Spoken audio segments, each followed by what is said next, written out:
Assalamualaikum warahmatullahi wabarakatuh.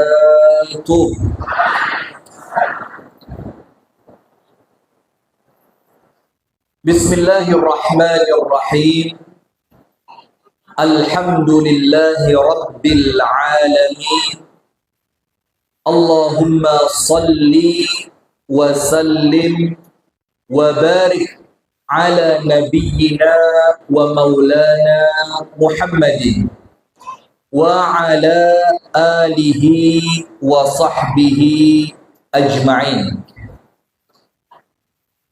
Ini sengaja saya tinggal satu nama, yaitu Bapak Budi Santoso. Sengaja, karena sudah ngobrol dari tadi. Dia bilang, saya nggak usah sambutan, ngerti dalil katanya. Ternyata maju, ngalang-ngalai ustadz, ngalang-ngalai kiai. Maka sampai pakai bismillahirrahmanirrahim. Masya Allah. Ini kepada Bapak Budi Santoso.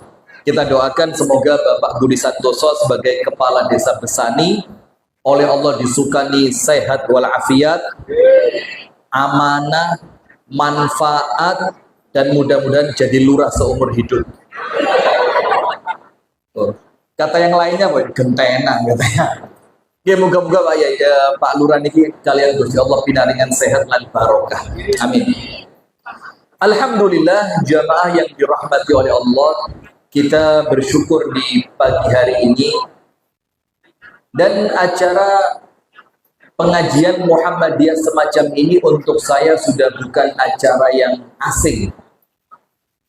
Kami mengikuti acara-acara semacam ini di pimpinan daerah Muhammadiyah Kabupaten Malang, dan kami ini lintas PDN.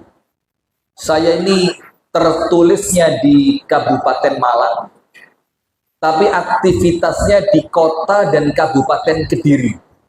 Sehingga dibilang dari Kediri nggih saged, dibilang dari Malang nggih saged. Panjenengan bilang saya dari Kota Batu karena nenek saya juga pendiri Muhammadiyah di Kota Batu tahun 1937. Jadi bisa Batu, bisa Malang, bisa Kediri. Monggo kerso panjenengan nggih. Avantar, ini mau disambung sebentar. Nggih. Monggo, monggo. Enggak apa ya. Ini ada iklan sebentar, mau ada tampilan. Karena jujur saja kami di Muhammadiyah dengan teman-teman ini kami bikin yayasan kecil. Namanya Yayasan Sayap Dakwah Organizer. Dan ini yayasan terpisah dari Muhammadiyah, terpisah karena di Muhammadiyah tidak boleh ada yayasan.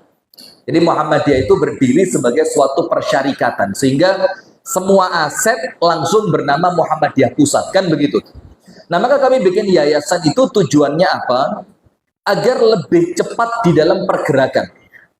Maka kami kumpulkan teman-teman, kami bikin media segala macam, dapat uang dari jamaah, itu kita masuk ke daerah-daerah terpencil di sekitaran Kabupaten Kediri.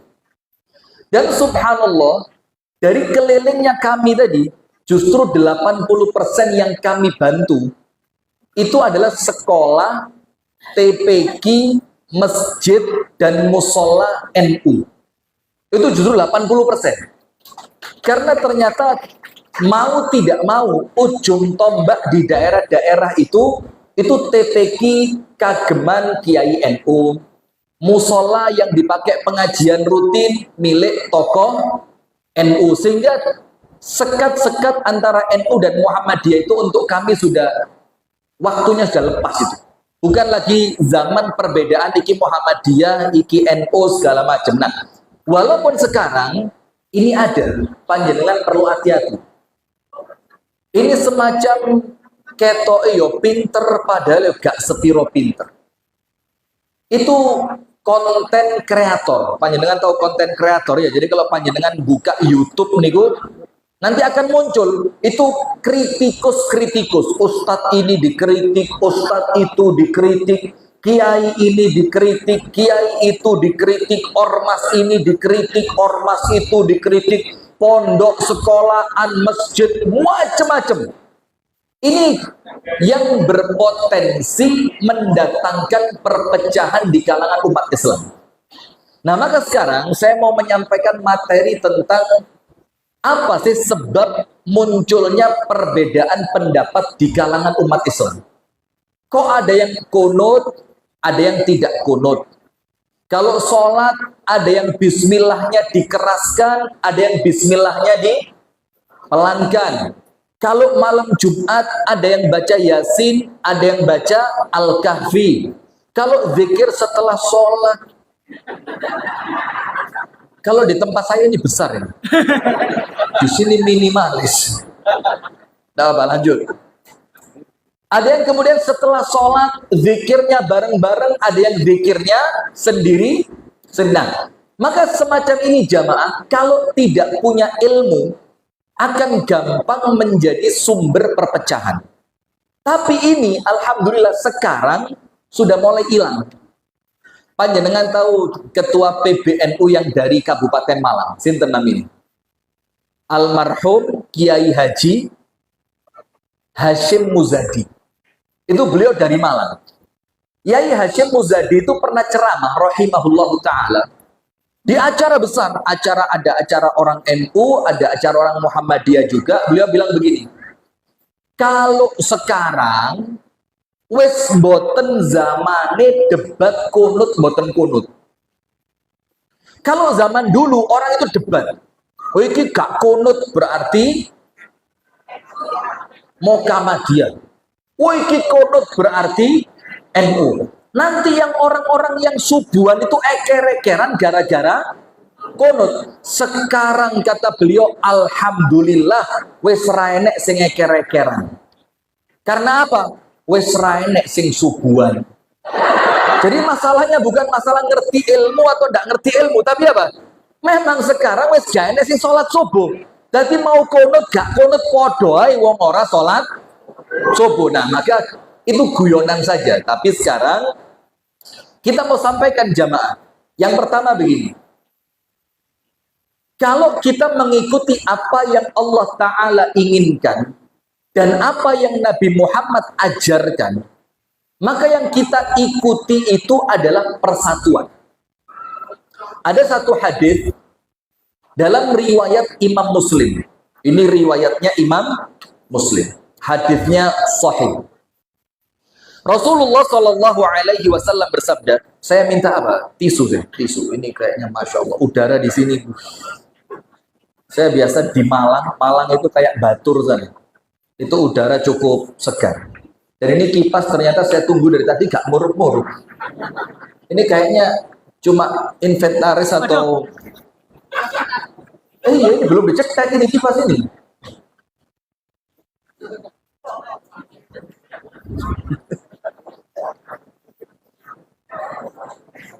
Nah kan ini seperti kaca spion untuk ibu-ibu yang sepeda motoran. Jadi kaca spion untuk ibu-ibu yang sepeda motoran itu bukan alat untuk melihat belakang, variasi. Ini cuma variasi aja namanya, sudah. Maka dalam hadis riwayat Imam Muslim, Kanjeng Nabi Muhammad Shallallahu Alaihi Wasallam bersabda, sabdanya begini. Ah ini roto enak, maju dikit lagi, maju dikit lagi. Sip, itunya diturunkan apa? Lidahnya itu lidahnya ke atas. Sip, matur suwun ya Allah, mohon maaf repot ya. Iya, lidahnya ke atas. Sip, cukup saya. Matur suwun, lumayan, timbang 14. Rasulullah Shallallahu Alaihi Wasallam bersabda seperti ini. Aisas syaitanu an ya'budahul musalluna fi jaziratil Arab. Setan itu jamaah sudah merasa putus asa. Bayangin, setan putus asa. Untuk apa? Jazakumullah khair. Untuk disembah oleh orang yang telah mendirikan sholat. Jadi setan itu kalau ganggu orang, itu bikin survei dulu. Supaya gangguannya itu betul-betul makjeleb. Kalau setan melihat, oh iki wonge sholat, iki wonge tertib jamaah, iki wonge rajin ngaji, iki wonge lah kok istiqomah poso Senin Kemis. Maka setan ganggu orang yang semacam itu bukan diajak untuk nyembah setan. Enggak. Jadi setan mikir, kalau saya ajak untuk nyembah setan, gak mungkin gelem. Terus bagaimana setan itu ganggunya? Walakin fit tahrish. Tapi saat itu setan akan merubah targetnya yang awalnya mengajak manusia untuk menyembah setan, diubah jadi apa? Diadu domba satu dengan yang lain. Itulah namanya tahrish dalam hadis Muslim. Maka setan itu sekarang bisi orang Muhammadiyah. Wes ojo koyo NU desi. Yang NU dibisi ojo melok-melok Muhammadiyah, raiso moco kita. Nah, ini terus. Dan saya pernah kejadian. Saya jalan dari kota Batu mau ke Malang. Dari Batu mau ke Malang. Lewat kampus 3 Universitas Muhammadiyah Malang, UMM. Lewat. UMM itu Pak, punya masjid besar, bahkan dikatakan yang terbesar di Asia Tenggara. Termegah. Yaitu namanya Masjid AR Fakhruddin. Ketika lewat depan sana, saya naik mikrolet. Mikrolet itu angkutan umum, kendaraan umum. Saya sama ibu-ibu 2. Yang satu ibu-ibu itu gendong bayi. Kelihatannya bukan orang dalam kota, nampaknya orang luar kota, sambang dulur atau apa saya tidak tahu. Kemudian ada satu mahasiswa yang turun dari mikrolet itu pas di depan Masjid UMM. Terus ibu yang satu ngomong begini, Mbak, masjidnya api yo. Iya Mbak, api gawat di. Terakhirnya apa? Sayang yo Mbak, milik Muhammadiyah. Masya Allah. Jadi masjid yang besar dan megah itu hilang api, hilang megahe, hilang hebatnya gara-gara milik. Ah, ini biasa model begitu. Dan sebaliknya, sakwali ngenten. Panjenengan tahu masjid tengah jengi alun-alun, itu rata-rata pengelolanya siapa? NU. Masjid Jamek yang pas di ngarepe alun-alun, itu pengelolanya masjid NU. Warga Muhammadiyah juga sama. Jane Masjid Jamek iki posisinya strategis lho. Masjidnya ombo, parkirane yo ombo, letaknya strategis, pas di tengah kota. Sayangi tak mirip NU. Nah, model-model semacam ini jamaah itu dimunculkan oleh setan dalam rangka tahrish. Dalam rangka apa? Tahrish. Jadi setan itu senantiasa ngerusak. Dan sekarang kita paham ternyata setan itu minal jinnati wanas. Ada setan dari model-model menungso. Rono ngobong, rene ngobong, rono manasi, rene manasi. Ini modelnya Abu Lahab.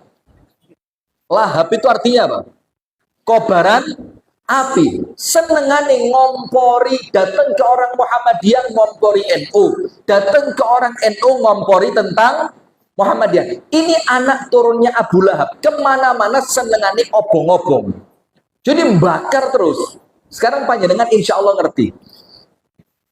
Ini dai-nya dekat dari rumah saya. Bikin buku. Buku Putih Kiai NU. Buku Putih Kiai NU itu isinya apa? Ini kita terbuka aja, tidak ada yang rekam kan? Aduh. Saya kira kamera saya ini pergi, ternyata masih ada. Tapi nanti bagian ini di tit gitu ya. Ini live atau record? Live. Kita lanjutkan. Nah, begini jamaah. Ada buku Putih Kiai NU.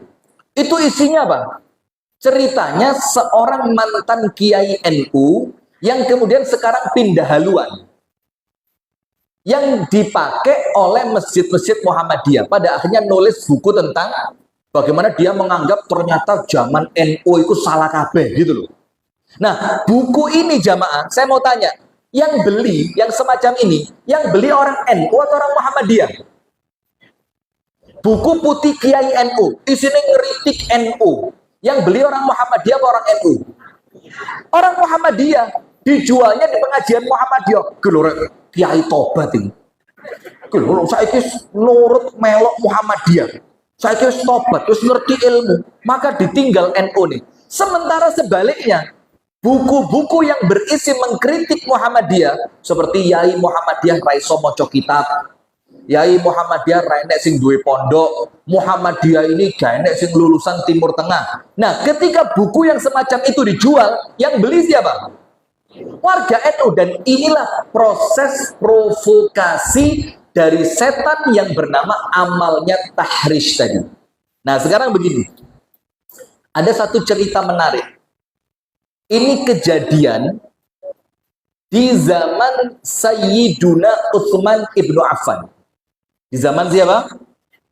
Utsman bin Affan. Ceritanya Utsman bin Affan itu menjadi Amirul Hajj, pemimpin ibadah haji. Di zamannya, di zaman Nabi Muhammad Sallallahu Alaihi Wasallam, di zaman Sayyiduna Abu Bakar radhiyallahu anhu, dan di zaman Sayyiduna Umar, itu jamaah haji. Ini yang pernah haji insya Allah paham. Sholatnya di Mina itu sholatnya qasar.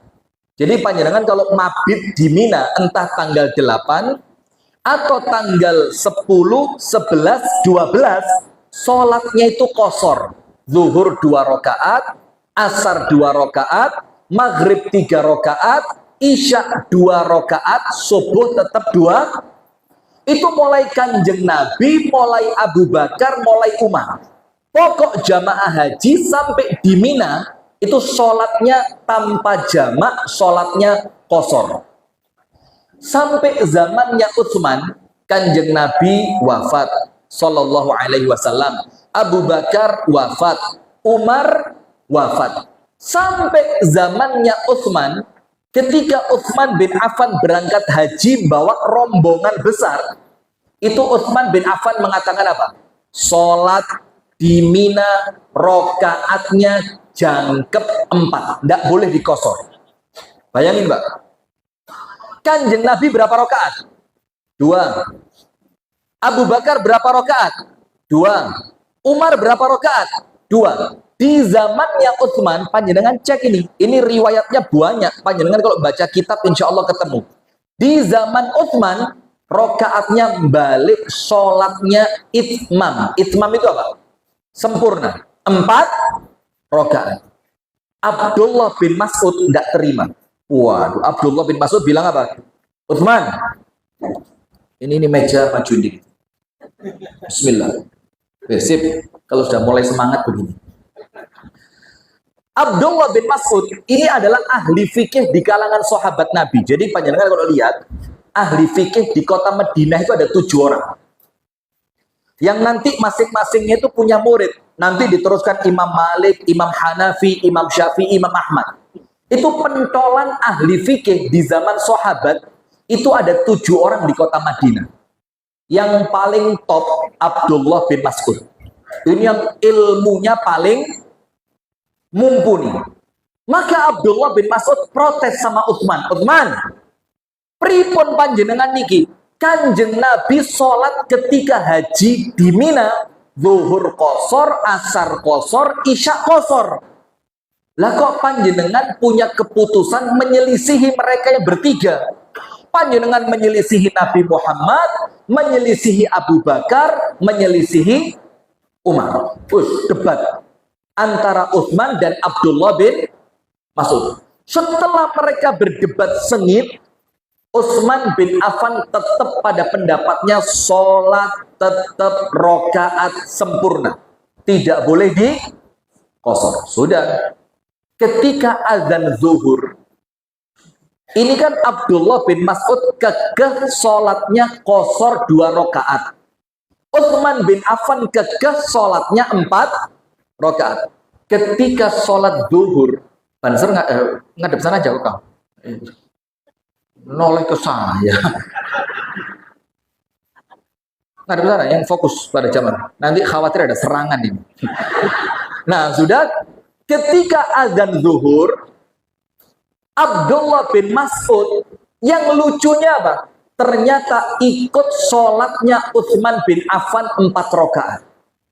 Maka pengikutnya Abdullah bin Mas'ud tidak terima. Abdullah, debat sakmono dawane, dalil ditokne sakmono kae. Lah kok jeketek, ngerti jeketek? Jeketek itu apa? Jebule. Lah kok salate tumut kalian Utsman bin Affan? Padahal pendapat panjenengan yang paling kuat. Kita sholat sendiri. Gak usah melok sholatnya Utsman bin Affan. Apa kata Abdullah bin Mas'ud? Ndak. Wong sholat papat yora dosa. Sholat kosor juga boleh. Kemudian Abdullah bin Mas'ud mengatakan, al-khilafu syarrun. Perbedaan itu ndak baik. Perbedaan itu apa? Ndak baik. Maka Abdullah bin Mas'ud menurunkan prinsipnya ngalah kepada Utsman bin Affan. Tujuannya apa? Agar persatuan umat itu terwujud. Nah ini loh Pak yang model sekarang dicari. Bukan sekedar ngotot kuat-kuatan dalil. Bukan sekedar ngotot kuat-kuatan pendapat dan argumen. Tapi kemudian umat itu terpecah belah. Maka Abdullah bin Mas'ud mengatakan al-khilafu syarrun. Beda itu tidak baik. Wes karuan aku mundur, saya ngalah, saya ikut sholatnya Utsman bin Affan, walaupun pendapat saya sholatnya kosor, biarlah saya ikut sholat bersama Utsman 4 rakaat. Cerita kedua. Kalau cerita ini bukan cerita di zaman dulu, ini cerita kemarin sore. Artinya masih cerita anyar. Ada satu pondok pesantren besar di Yaman. Mazhabnya ikut mazhab Hambali. Ikut mazhab apa? Hambali. Ketika murid-muridnya sudah lulus, sama guru di Yaman tadi dikirim ke Pakistan. Tujuannya apa? Mengambil sanad hadis. Mengambil apa Pak? Jadi ilmunya biar semakin jangkep. Tapi murid yang dikirim dari Yaman bermadhab Hambali itu dikirim ke Pakistan ke suatu pondok yang madhabnya Hanafi. Jadi Hambali dikirim ke tempatnya orang-orang bermadhab Hanafi. Perbedaan yang mencolok satu. Kalau panjenengan pernah belajar fikih perbedaan madhab dalam sholat. Hambali, kalau sholat, imamnya mengatakan apa? Ghairil maghdubi alaihim waladdallin. Makmum bilang apa? Amin. Dalam fikih Hambali, amin itu mengangkat suara. Amine kudu banter. Amin. Itu Hambali. Tapi Hanafi, aminnya sir. Nggak ada suaranya, tapi tetap mengucapkan amin. Ini ketika santri mau dikirim ke Pakistan, kiainya ngiling nih, lihat. Biar muridnya itu tidak membuat keonaran. Dibilang, murid, kamu mau berangkat ke Pakistan. Pondok yang mau kalian datangi, itu pondok Hanafi. Ingat, Hanafi kalau imamnya ghairil maghdubi alaihim, aminnya sir. Tidak pakai suara. Maka supaya kalian tidak merusak keharmonisan di sana, nanti kalau kalian sampai di Pakistan, sholat berjamaah, imamnya mengeraskan suara, iling-ilingen. Aminnya ojo banter. Ini muridnya wis eling-eling, wis aminnya alon. Ojo sampai metu suara nih. Menghormati tempat yang di tempat itu pakai madhab Imam Hanafi. Sudah berangkat yang dari Yaman, sudah nyebrang laut sampai di Pakistan. Yang di Pakistan sama kiainya diingatkan, murid-murid, kita bermadhab Hanafi. Sementara kita mau kedatangan tamu dari Yaman, yang mereka itu madhabnya Hambali. Salah satu yang mencolok, mereka kalau amin banter. Nah nanti supaya mereka tidak malu, kita aminnya dibanterkan saja. Bayangin Mbak, ini bukan kisah dongeng ini kisah nyata. Sehingga yang sana dieling nih ojo banter-banter, yang di Pakistan sama kiainya diingatkan supaya tamunya tidak malu, amine banter nih. Wes kita hari ini ikut madhab Hambali. Sudah. Setelah tamunya datang disambut. Waktu mau sholat, yang dari Yaman ngeling nih kanca-kanca. Wes eling, oke. Yang dari Pakistan mengingatkan temannya, sing banter yo. Banter. Amin. Oke, cocok. Sini. Ketika mereka sholat, Allahu Akbar, imam membaca ihdinas siratal mustaqim sampai terakhir, ghairil maghdubi alaihim waladdallin. Ini ternyata kualik. Yang Hambali menang cepuk. Kuatir ganggu, yang Hanafi yang seharusnya pelan malah jerit. Kaget loh, kok kualik madhab ini. Setelah mereka selesai sholat, mereka tanya, loh Hanafi, lah kok banter? Dikongkon guruku. Lah sampai lah Hambali, lah kok gak muni suarane? Dikongkon guruku. Loh, ini loh Pak, orang kalau ngerti ilmu. Maka orang itu kalau ngerti ilmu Pak, dia ngerti perbedaan pendapat di dalam perkara-perkara furu'iyah, perkara-perkara kecil, itu tidak jadi masalah.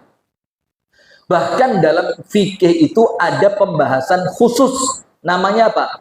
Intiqalul madhab. Apa? Apa intiqalul? Apa intiqalul madhab itu apa? Berpindah madhab ketika keadaan membutuhkan. Contoh, jamaah haji Indonesia atau jamaah umroh Indonesia yang fikihnya Syafi'i. Dalam fikih Syafi'i, bersentuhan kulit laki perempuan, mahram ataupun bukan mahram, itu membatalkan wudhu. Lah panjenengan kalau tawaf di sekitaran Ka'bah, kalau panjenengan kekeh pakai fikih Syafi'i, ya wudhu bolak-balik batal terus. Padahal tawaf itu wajib dalam keadaan berwudhu. Tapi disepakati oleh para ulama ahli madhab bahwasannya di suatu keadaan tertentu boleh hukumnya orang itu berpindah dari satu pendapat untuk mengambil pendapat yang lain. Seperti beliau sampaikan tadi, dalam koridor ranah ahlus sunnah wal jamaah. Nah sekarang kita masuk, Ustadz. Terus kenapa kok muncul perbedaan pendapat itu kenapa? Padahal Qur'annya sama, hadisnya sama. Kok ada yang kunut, ada yang tidak kunut? Ada yang baca Yasin, ada yang baca surah Al-Kahfi. Ada yang kemudian bismillahnya keras, ada yang bismillahnya dipelankan. Ini masalahnya apa? Ini loh pentingnya ngaji. Maka jamaah, ada ngaji guyon, monggo, ada tempatnya. Ada ngaji serius untuk nambah ilmu, ada tempatnya. Tapi ojo diwolak-walik. Kalau waktunya serius, ya serius. Kalau waktunya santai dan guyon, ayo guyon. Kok kamu kok tidak noleh lagi? Ini loh Abu Sanum. Mana teman saya tadi? Abu Sanum ada. Ini di foto bagus ini. Oh ganti ya, rollingan ya Mas, ganti Mas. Rotok mulai ngeredek gitu tadi. Ini di foto bagus ini. Satu kokam, satu bangsa. Dan kalau ada ilmunya Pak, tidak jadi masalah. Biasanya saya nggarai masalah itu yang ilmunya gak sepiro itu. Sikat ngaji sedino, rong dino, sok-sokan keras, sok-sokan banter, ngotot keliru. Nah, ini yang malah sini-sini. Nah sekarang Ustadz, apa faktor terjadinya perbedaan pendapat itu?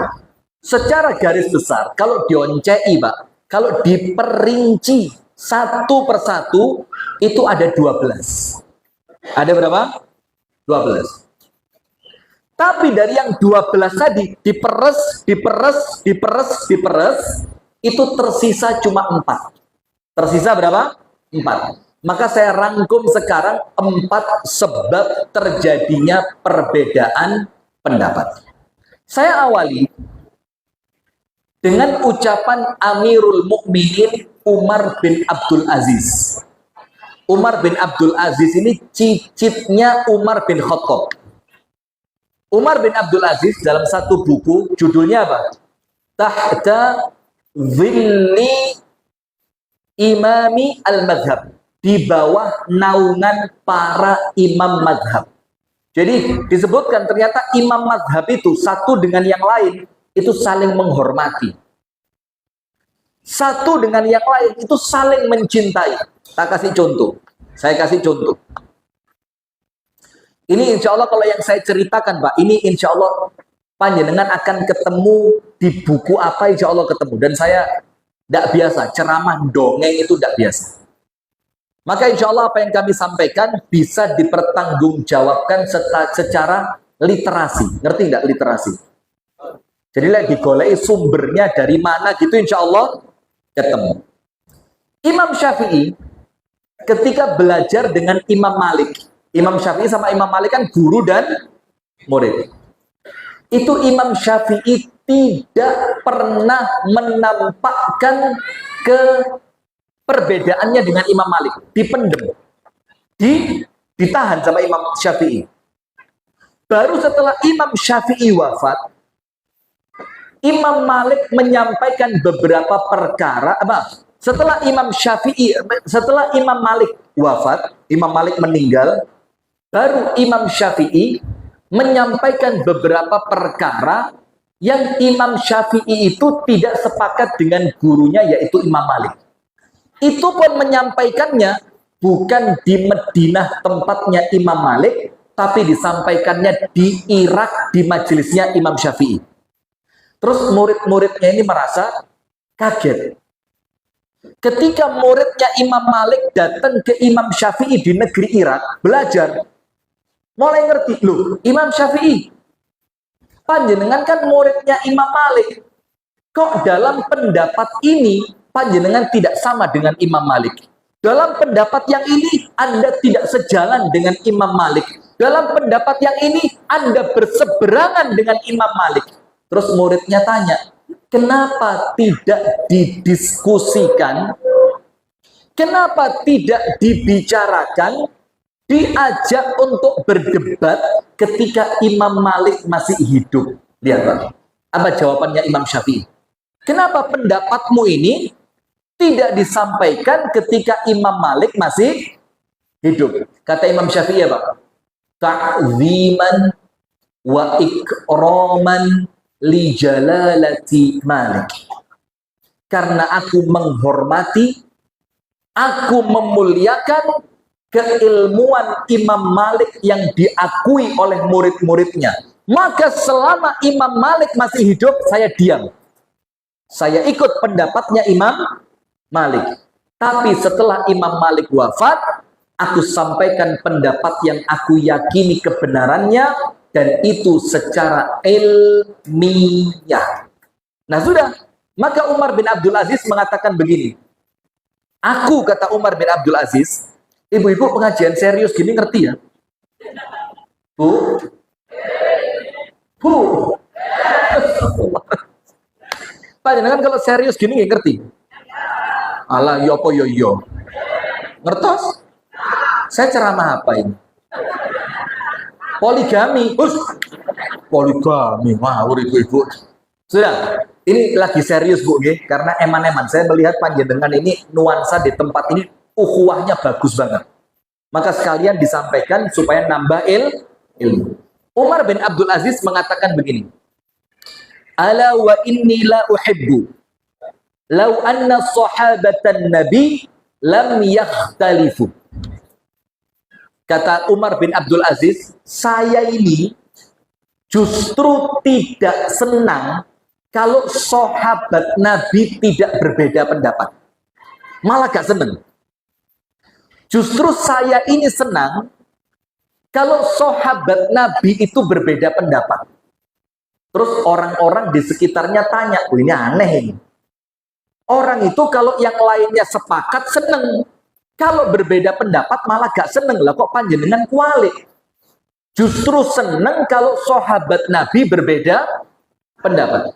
Apa kata Umar bin Abdul Aziz jawabannya? Iya. Karena kalau sahabat Nabi berbeda pendapat, kita boleh dan tidak salah memilih pendapat manapun yang sesuai dengan keadaan kita. Karena apa? Sahabat Nabi itu dijamin orang-orangnya baik. Maka selama pilihan pendapat itu dari kalangan sahabat Nabi, maka panjenengan bebas mau ikut yang satu atau ikut yang lainnya, itu tidak masalah. Selama pendapat itu ada di kalangan para sahabat Nabi. Maka perbedaan pendapat untuk orang Islam itu, Pak, itu adalah keluasan. Apa, Pak? Jadi panjenengan bisa, oh, kalau di daerah, mana tadi kok ketutupan? Kalau di daerah Serayu, model ini ra cocok. Oh, ayo kita cari model yang lain. Selama ada ulama yang mengatakan pendapat itu sah, tidak jadi masalah. Saya ceritain lagi, saya kok lagi seneng cerita sekarang. Ada satu kiai, tapi jelas bukan Muhammadiyah, jelas. Lah Muhammadiyah tas. Ada seorang kiai kedatangan ibu-ibu janda punya anak-anak kecil yang masih sekolah, dan ibu-ibu ini kerjaannya apa? Biduan dangdut. Oh, langsung biasa saja biduan dangdut. Datang sama Pak Yai tadi, Pak Yai, kula nyuwun pirsa Pak Yai, kula mbok disukani masukan, disukani fatwa. Kula niki penyanyi dangdut Pak Yai. Lah kok enten sing sanjang tiro sing nyanyi dangdut niku penghasilannya haram Pak Yai. Lah pripun? Lah kula niki rondo, anak kula tasih sekolah. Lihat. Ini loh Pak. Teori komunikasi yang panjenengan kudu ngerti. Apalagi mubalek harus bisa. Pak Yainya bilang, "Loh, mosok enek sing ngomong haram?" Enggih Pak Yai, wis tenang nduk. Tak golek nih pendapat liyane. Wis ojo bingung, mulya dhisik, minggu ngarep bali om. Iki kitabku fikih. Itu apa? Teh apa kopi? Teh apa kopi? Teh sama air putih. Biar lengkap ya. Nanti sebelah sini rambutan. Oke, siap. Sebelah sini anggur. Matur suwun, Pak. Masya Allah. Tepat. Air mineral. Masuk kelapa muda ya. Di tempat saya enggak begini bentuknya. Kita coba isi. Bismillah. Enak. Masya Allah. Air putih, teh. Sudah, saya lanjutkan. Ibu-ibu tadi merasa sedih karena dianggap oleh orang lain pendapatannya dia dihukumi haram. Lah pripun Pak Yai? Lah yo kula tasih alit mboten enggak ada suami. Wis tenang nduk, ojo bingung. Iki kitab iki ndek perpustakaan tak bukai kabeh nduk. Tak golek nih pendapat gawe sampean. Cek sampean tenang, ojo bingung, wes apa-apa, mulio, minggu ngarep, balik. Sudah, balik ibu-ibu biduan dangdut tadi. Dengan senangnya pakai jilbab kecil, ngadep kiai ya. Nggak boten mungkin pakai rok mini kan, terus joget kan, nggak boten mungkin. Pakai jilbab, pakai rok rapi. Sudah ketemu Pak Yai, pripun? Waduh, nduk. Pripun yo, nduk? Iki kitab fikih wis tak buka kabeh nduk. Mulai sing paling cilik sampai sing paling gede. Lah kok tulisannya haram kabeh nduk. Duh ya apa nduk ya? Iki tak waca lah kok haram. Haram kabeh, Nduk. Tapi tenang, Nduk, tenang. Ojo khawatir. Ojo khawatir. Anakku kuliah di Mesir, Nduk. Engko tak telepon anakku, Nduk. Tak kongon takon nang kiai-kiai ini di Mesir. Sopo Nduk?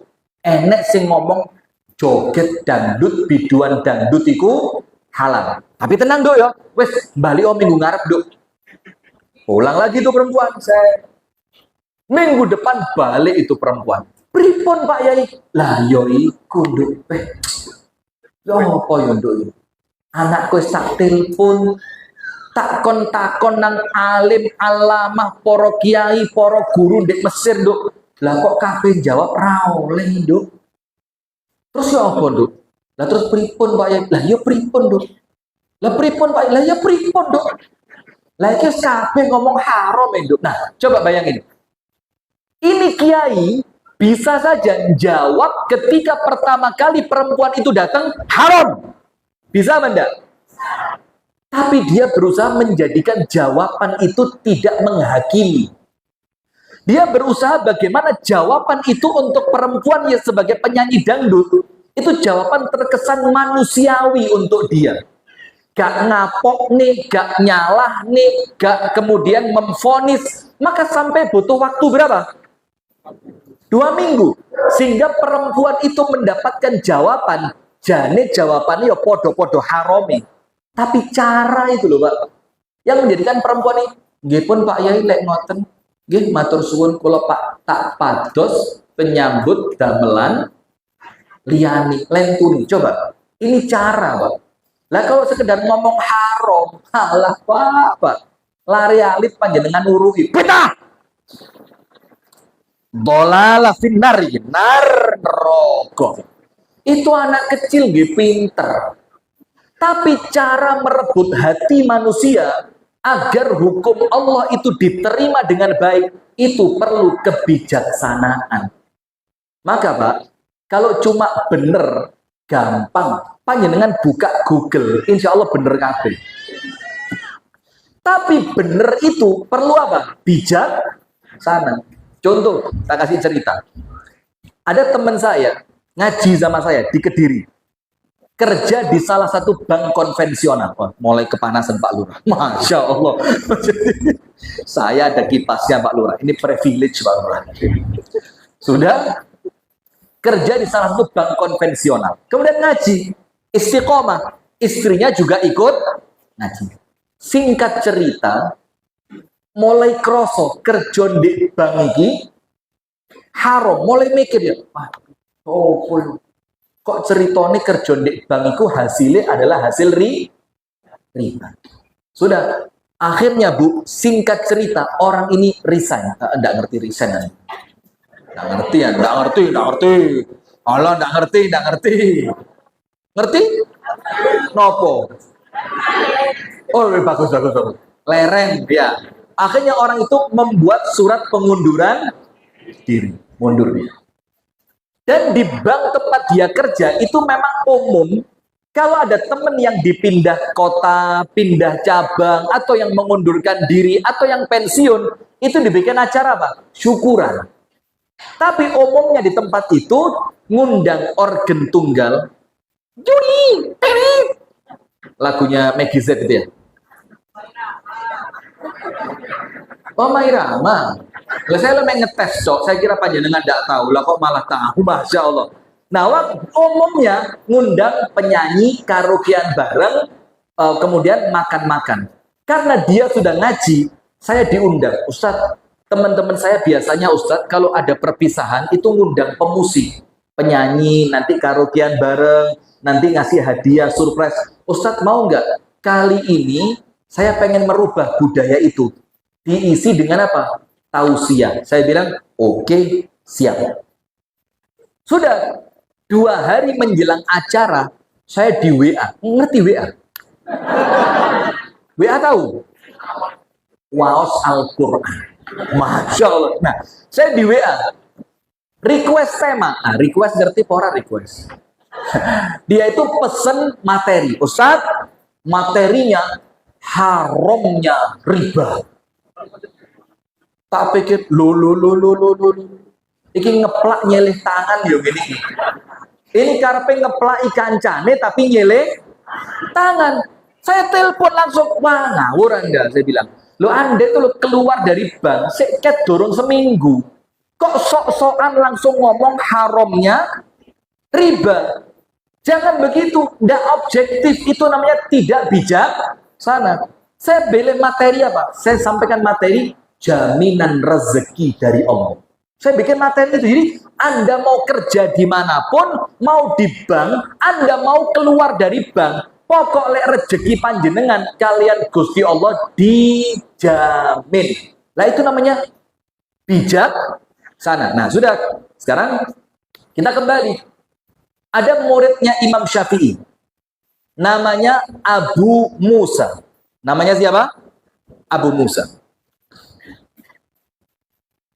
Nama aslinya Yunus As-Sudfi. Anda cek di Google, Yunus As-Sudfi. Panggilannya Abu Musa, muridnya Imam Syafi'i. Ketika Imam Syafi'i pengajian, itu murid ngaget. Ya Imam, ukhalifuka fi hadzal amr. Wahai Imam Syafi'i, perkara ini panjenengan keliru. Langsung gurunya digitukan. Dalam perkara ini panjenengan keliru. Terus itu murid mulai ngomong, yang betul begini, dalilnya ini, ayatnya ini, hadisnya ini, pendapatnya ini. Anda keliru. Ngotot sama Imam Syafi'i diberitahu, ndak begitu muridku. Ngotot, balas. Sampai Abu Musa ini putus hubungan dengan Imam Syafi'i. Itu padahal murid. Ngomong apa? Minal yaum la ajlisu majlisah. Mulai hari ini saya tidak akan datang ke majelis panjenengan. Karena panjenengan sudah menyelisihi kebenaran. Bayangin, Mbak. Sudah, kata Imam Syafi'i, monggo, boten nopo-nopo. Ala rahatik. Silahkan, kata Imam Syafi'i. Sudah, ini gurunya, lihat.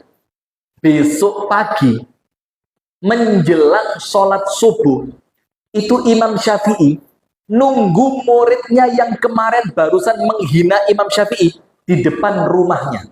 Murid tadi, namanya Abu Musa, dinteni. Menjelang sholat subuh. Ketika muridnya keluar, kaget muridnya, loh, kok ada guru saya? Langsung sama Imam Syafi'i, tangan gurunya, tangan muridnya itu dicekel. Imam Syafi'i bilang apa? Sambil jalan, ayo kita ke masjid, kata Imam Syafi'i. Terus Imam Syafi'i ngomong apa? Ya Aba Musa, wahai Abu Musa, kalaulah kita tidak sepakat dalam satu masalah, tapi kan kita punya masalah-masalah lain yang kita sepakat. Terus Imam Syafi'i bilang apa? Alam nakunu ikhwana, kene opo gak tetap seduluran naik. Walaupun Anda sama saya beda pendapat. Loh ini loh Pak, ulama tenangan. Jadi satu dua pendapat beda, tapi tetap seduluran. Karena perbedaan pendapat itu tidak berarti permusuhan. Gimana mungkin? Beda tidak berarti bermusuhan. Nah itu cerita-cerita dari ulama kita Pak. Sayangnya yang sekarang ini bukan ulama tapi ngelama. Apa ngelama itu? Nggak ngerti ya? Oh ini bahasa Jawa Timur. Ngelama itu ngelunjak. Ngelunjak itu diwenehi ati ngerogoh. Ah itu sekarang ini bukan ulama tapi orang-orang yang ngelama. Baik, itu kisah dari kalangan para ulama zaman dulu. Sekarang, Ustadz, poin pertama. Apa yang jamnya sudah mepet. Apa yang menjadikan munculnya perbedaan pendapat? Nomor satu, lam yasil ilaihi ad-dalil. Poin pertama, kenapa para ulama yang pinter-pinter itu berbeda pendapat? Nomor satu, karena dalilnya belum sampai. Memungkinkan apa enggak? Memungkinkan. Karena zaman dulu enggak ada Google. Zaman dulu enggak ada telepon, enggak ada telegram, enggak ada SMS, enggak ada WA.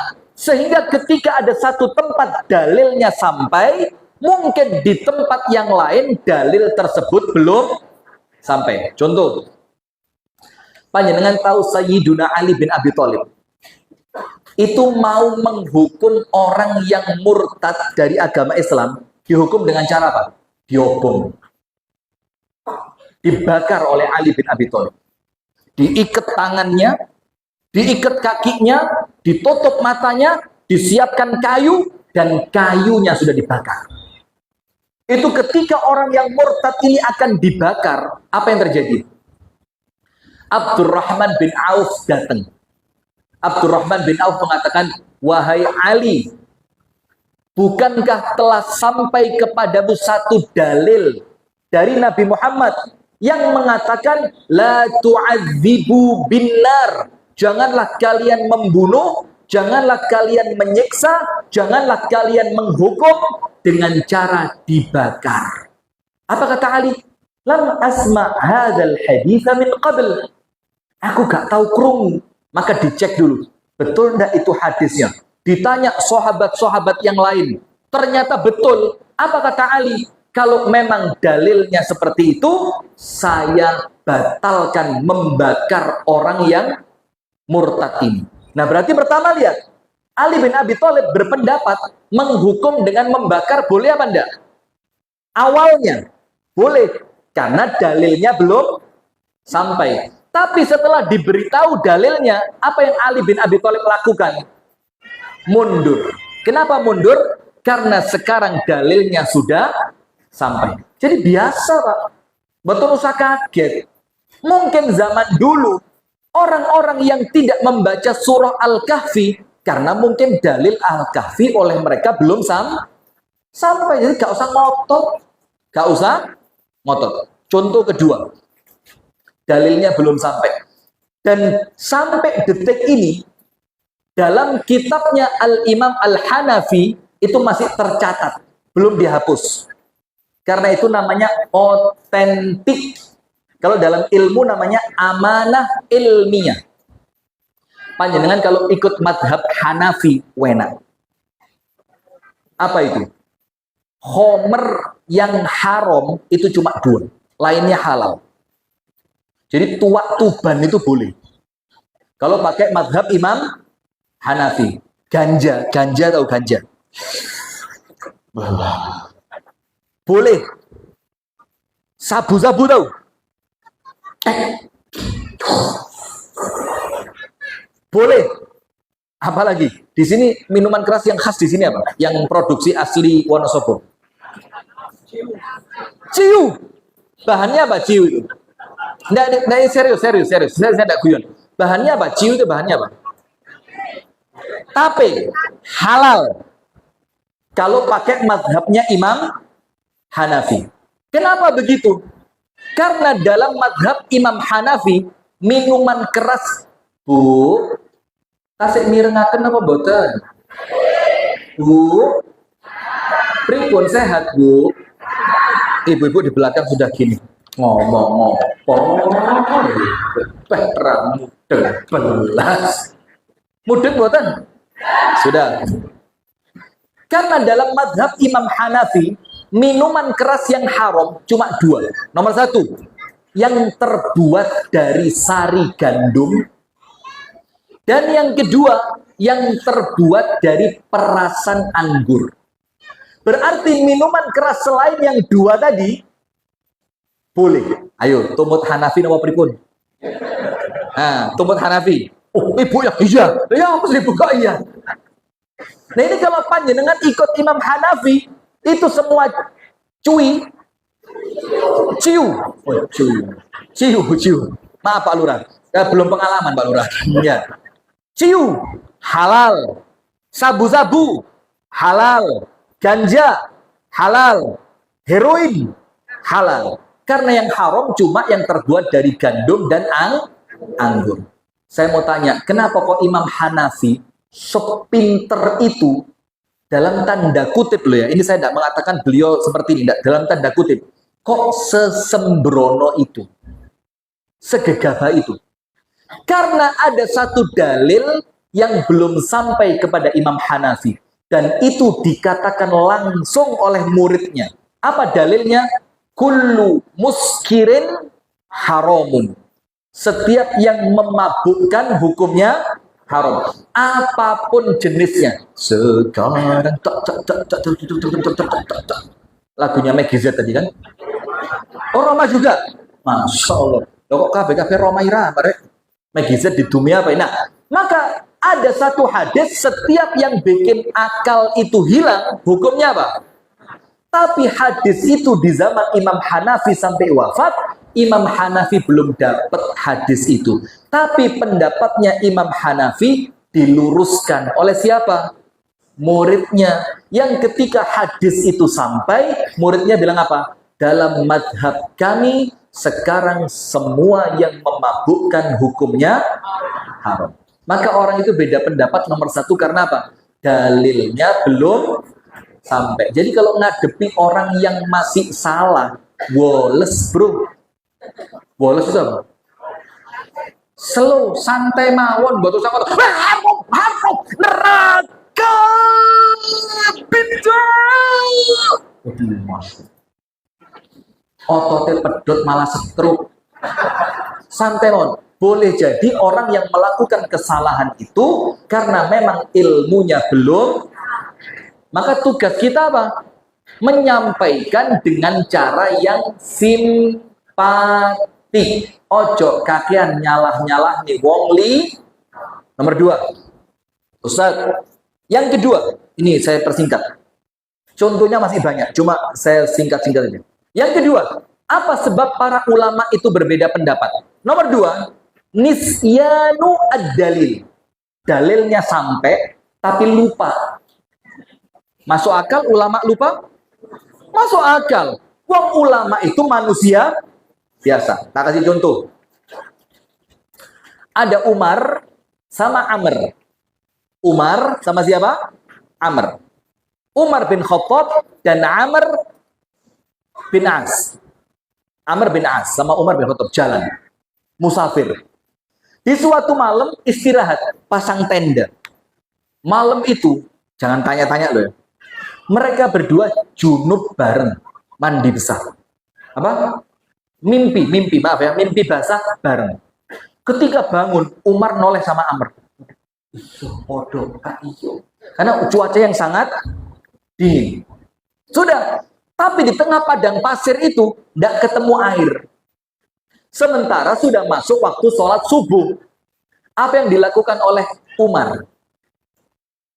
Umar gulung-gulung. Amr gulung-gulung di tanah. Guling apa gulung? Tapi ngerti kan? Lah ya wis ngono kok protes ya Masya Allah. Ya udah. Berguling-guling di tanah. Karena dia nganggep kalau tayamum itu hadas kecil.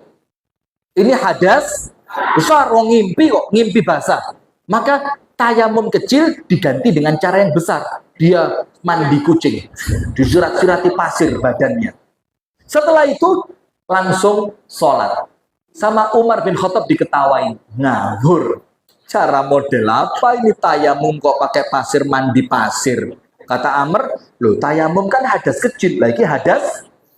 Umar tidak sholat subuh sampai ketemu air. Dan panjenengan tahu kapan ketemu airnya? Qubailat zuhur, menjelang azan zuhur. Sehingga Umar bin Khattab sholat subuh menjelang zuhur. Kata Amr apa? Ngawur. Ini subuh apa subuh?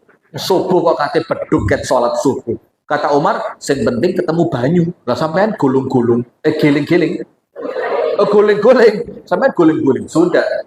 Ketika sampai di hadapan Nabi Muhammad, diceritain, ya Rasul, Amr berguling-guling di pasir. Kata Amr, Umar, subuhane kate beduk. Sudah. Apa kata Nabi Muhammad? Karo-karone keliru. Karo-karone keliru. Bagaimana yang benar? Yakfikat tayamum. Cukup untuk kalian berdua tayamum biasa. Jadi kalau panjenengan hadas besar, tidak ketemu air, atau berhalangan untuk bisa terkena air, maka panjenengan cukup tayamum biasa. Tidak perlu cukup pasir diadus. Tidak perlu. Nah, sudah selesai kan? Amr dapat ilmu, Umar dapat ilmu. Setelah Nabi Muhammad wafat, setelah Abu Bakar wafat, Umar dapat pertanyaan. Umar, saya mau tanya, monggo. Gini Umar, saya safar ke padang pasir. Sampai bangun subuh ternyata saya junub. Saya tidak ketemu air, wahai Umar. Apa yang harus saya lakukan? Apa kata Umar? Jangan sholat sampai ketemu air. Lupa Banda? Lupa Banda? Sehingga memberi fatwa dengan fatwa yang salah. Karena uzurnya apa? Lupa. Ada Amr di tempat itu. Jawil Umar. Lali dah. Oh, kisah kita berdua di suatu malam itu. Sampean junub, saya juga junub. Apa kata Umar? Kailing blas. Oh, apa sih? Sampean kan gak sholat itu, katanya beduk baru sholat. Lah aku lah gulung-gulung. Apa kata Umar? Gak ingat saya. Ayo diceritakan, kata Amr apa? Kalau boleh diizinkan, saya mau jawab. Akhirnya kata Umar, boleh, silakan dijawab.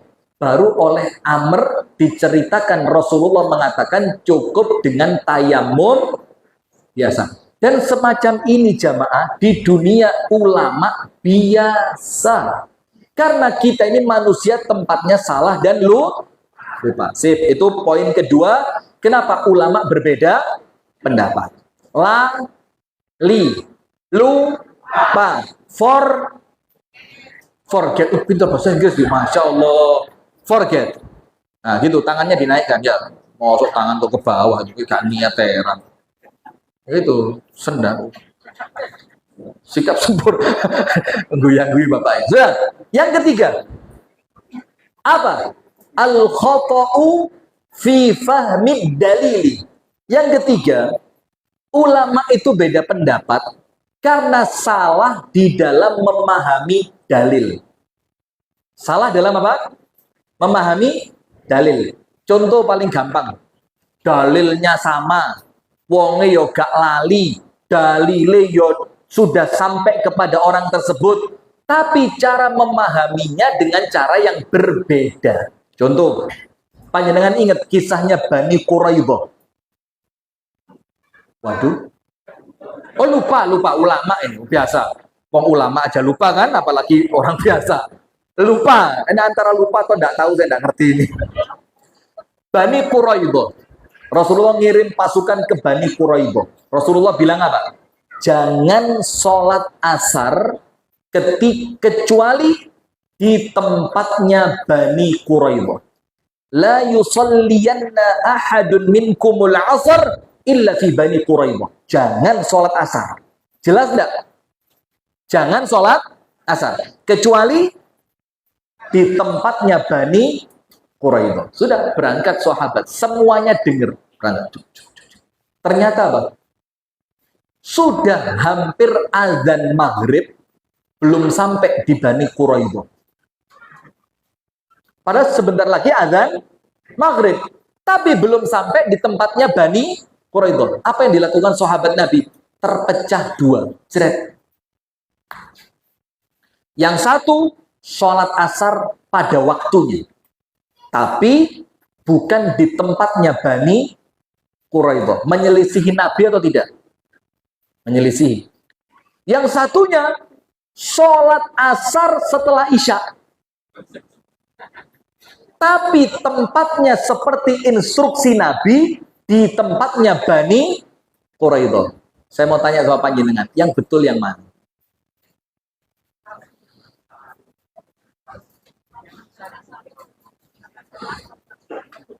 Ayo monggo para ulama. Yang betul yang salah semua. Oh, malah remuk lagi. Sudah, akhirnya mereka berbeda pendapat. Gak iso.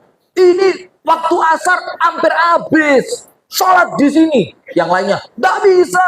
Perintahnya Nabi, sholatnya di Bani Quraidah. Bingung, pecah dua. Tapi ingat, waktu mereka pecah dua, ilingen loh Pak. Karo-karo nih sholat. Kalau di tempat kita sekarang saya ngerusui, saya nggak sholat. Lagi ini wong sholat dirusui, wong nggak sholat. Dan mereka tidak saling gontok-gontokan. Gontok-gontokan itu apa? Santai mereka. Ya wes lah, beda pendapat kan? Sudah. Setelah balik ke Madinah, diceritakan sama Nabi Muhammad. Kanjeng Nabi, ini loh, boten manut dawuhe panjenengan. Loh kenapa? Dia sholatnya bukan di Bani Quraidah, Satunya tidak terima. Loh, tapi kan tepat waktu. Lah sampean asari mari isyaan. Asar opo itu? Asar ngawur. Sudah, maka tanya sama Nabi Muhammad. Yang betul yang mana? Kata Nabi Muhammad, dua-duanya boleh.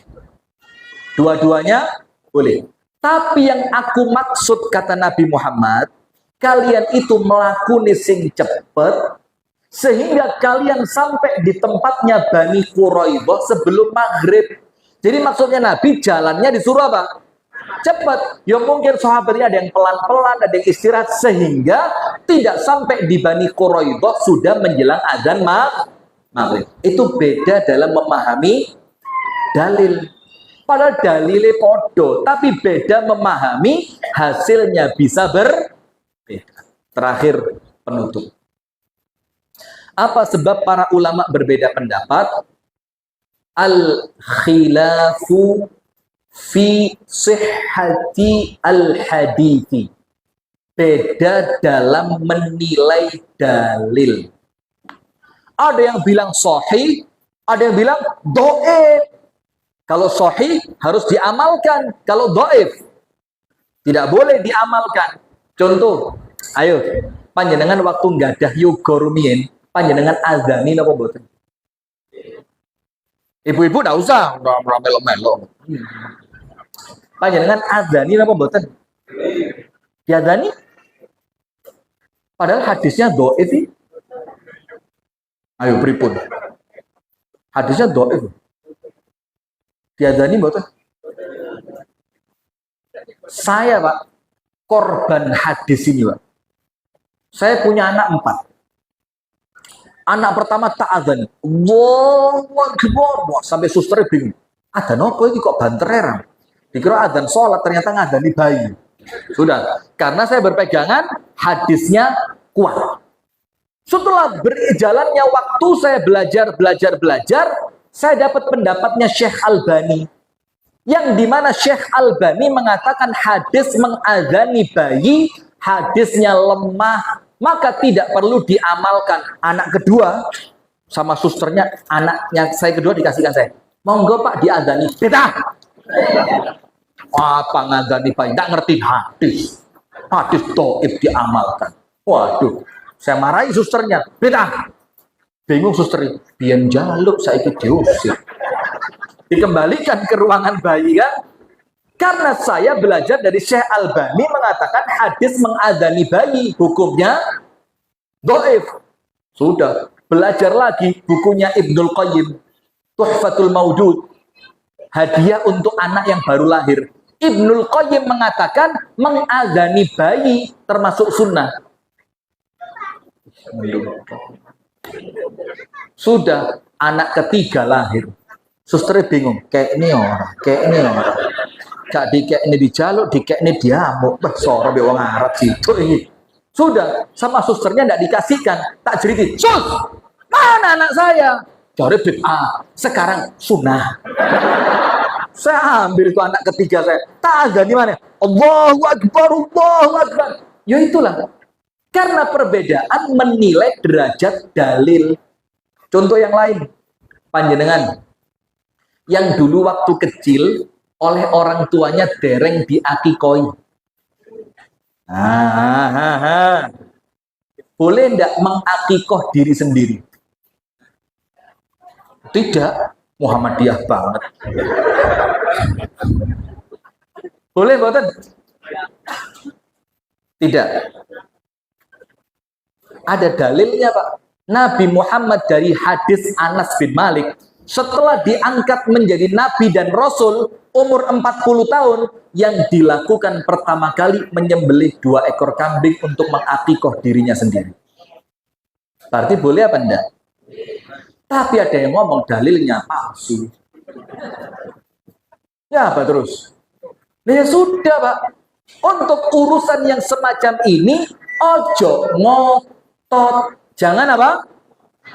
Serahkan kepada masing-masing. Panjenengan ikut yang mengatakan dalilnya kuat sehingga panjenengan amalkan, atau panjenengan mengikuti yang mengatakan dalilnya lemah, maka tidak perlu di. Dan di sini kita saling menghargai satu dengan yang. Nah, itu loh.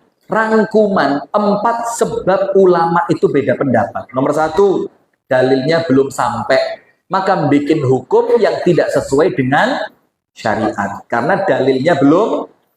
Nomor 2, dalilnya sampai tapi orangnya lupa. Nomor 3, dalilnya sampai wonge yo gak lali tapi memahami dalil dengan cara yang berbeda. Termasuk kunut.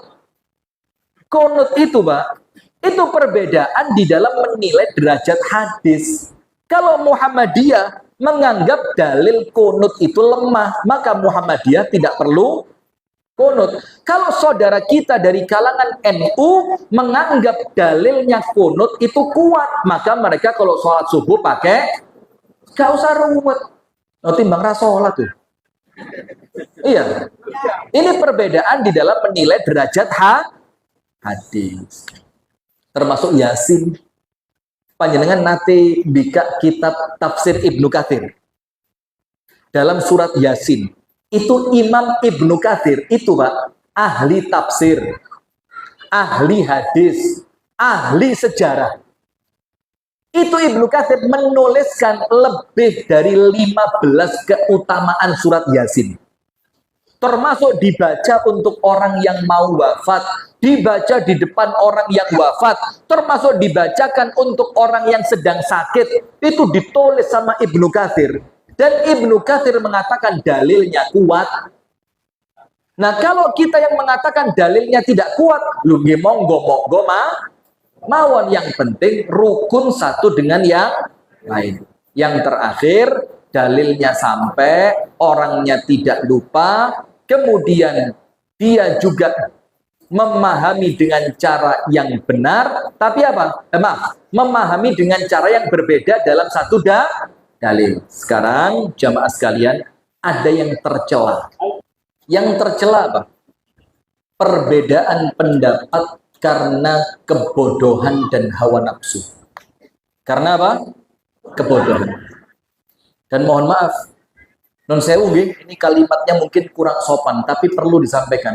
Orang bodoh itu senantiasa jadi korban. Orang bodoh senantiasa jadi korban. Ditarik rono, ditarik rene, serang kono, serang kini, demo kono, demo kini. Karena apa? Dimanfaatkan oleh orang pinter yang tidak bertanggung jawab. Nah, maka ada sebab perbedaan pendapat yang kelima, Pak. Hawa nafsu. Wes yang penting kudu nyele. Muhammadiyah ngono, NU ngene, aku kudu beda. Mosok padha mbek Muhammadiyah, mosok padha mbek NU, kudu be. Nah, perbedaan pendapat karena hawa nafsu itu tercela. Tapi kalau beda pendapat karena 4 perkara tadi, itu oleh ulama fikih ditoleransi. Barakallahu fikum. Jamaah sekalian, mohon maaf ya kalau terlalu panjang. Dan satu PR buat panjenengan. Napa PR? Menyentuh kemaluan wudune batal napa mboten? Batal mboten? PR. Itu PR buat panjenengan karena ini berkaitan tentang 1, 2, 3, 4 tadi. Karena dalilnya banyak, ada yang ngomong batal, ada yang ngomong tidak batal. Itu buat panjenengan PR. Dari saya cukup sekian. Saya mohon maaf sekali apabila ada salah dan kurangnya. Semoga ada manfaatnya. Dan kita berdoa kepada Allah semoga kerukunan di Dusun Serayu ini senantiasa terjaga, harmonis antara Muhammadiyah dan NU. Yang penting masing-masing harus senantiasa legowo dan mencari ilmu. Subhanakallahumma wa bihamdika asyhadu an la ilaha illa anta astaghfiruka wa atubu ilaik. Assalamualaikum warahmatullahi wabarakatuh.